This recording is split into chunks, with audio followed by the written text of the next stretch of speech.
गांव बाजपुर से प्रधान पद पर तबस्सुर उर्फ सोनू पत्नी आयशा ने भारी वोटों से जीत हासिल की है। उन्होंने अपनी जीत का श्रेय गांव बाजपुर की जनता को दिया है। सोनू ने कहा कि गांव बाजपुर की जनता ने उन्हें बहुत प्रेम दिया है, जिसका वह विकास कार्य करके उसे पूरा करेंगे। Bureau report IN live news Bajpur.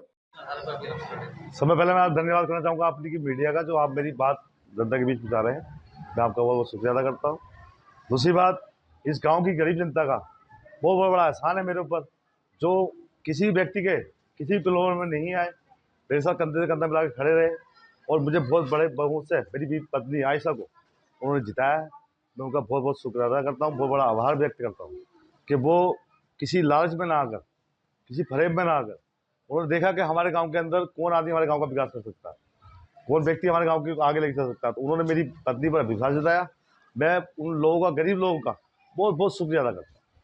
अब क्षेत्र में जैसे कि हमारे क्षेत्र के अंदर, हमारे गांव के अंदर जो क्षेत्र से, तो जो लोग हम लोग गाँव के प्रधान बनी है हमारी पत्नी, लेकिन मेरी पत्नी का पहला काम ये रहेगा कि जैसे कि स्वास्थ्य, जैसे कि 5,000 वोटों का पोलिंग हुआ है, आप जानते हो हमारी गाँव की जो आबादी है, जैसे 5,000 वोट है लगभग। अब उस 5,000 वोटों का मतलब ये है कि लगभग 15 से 20,000 आबादी इस गांव के अंदर निवास करती है, और इतनी बड़ी आबादी निवास करने के बावजूद आज भी इस गांव के अंदर स्वास्थ्य की कोई सुविधाएं मेरे हिसाब से तो नहीं है।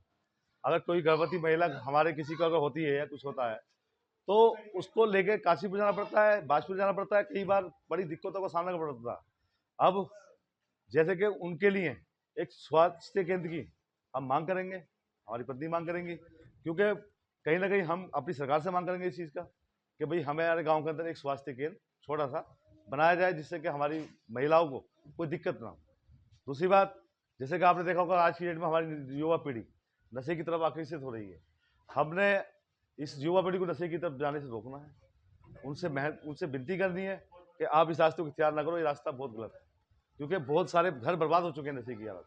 दूसरी बात, हमारे गाँव के अंदर, हमारे गाँव के कुछ गरीब बेटियां आज भी घर में कुंवारी बैठी हैं, क्योंकि उनके परिवार के व्यक्ति कहीं ना कोई नशे की हालत में चला गया, किसी के बाप इस दुनिया में नहीं रहे, किसी की माँ इस दुनिया में नहीं रही है, और गरीबी की हालत में वो शादियों का इंतजाम उनका नहीं हो पा रहा। मेरी सरकार ने तो कल्याण योजना कर ही रखी, कन्या योजना, लेकिन मैं उसके बावजूद भी एक अलग से एक संगठन बनाने की कोशिश करूंगा, जिससे कि गांव के लोगों को जोड़ा जाएगा, गरीब व्यक्तियों की बेटियों की शादी करवाई जाए। और बारात घर, हमारे घर के गाँव के अंदर आज तक बारात घर नहीं है। आपने देखा होगा हर गांव के अंदर बारात घर बने हुए हैं। तो मैं एक बारात घर बनाने की, मैं क्या मेरी पत्नी एक बारात घर बनाने की कोशिश करेंगे, लाने की कोशिश करेंगे, जिससे कि हमारे गांव की गरीब जनता का विकास हो सके। और रोड या नालियां रही, ये तो एक आम बात जी, मैं उसको दिग्गज प्रत्याशी नहीं कहूँगा, मेरी नज़र में वो दिग्गज प्रत्याशी नहीं है। क्यों? क्योंकि दिग्गज प्रत्याशी वो होता है जो जनता के साथ खड़ा होता है। वो कहीं भी किसी हाल में भी जनता के साथ खड़ा मैंने आज तक देखा ही नहीं। पिछले 6 साल उसने प्रधानी करी है, लेकिन मैंने उसको देखा ही नहीं कि जनता के बीच में वो रहा। अगर जनता के बीच में जो रहता है उसको मैं दिग्गज, जो जनता के लिए भिड़ता है, जो जनता के लिए काम करता है, वो दिग्गज प्रत्याशी होता है। आप गांव की जनता से मिल जाके पूछिए, आप 6 साल प्रधानी करने के बावजूद कभी किसी ने फोन किया तो प्रधान जी मिले नहीं उनको।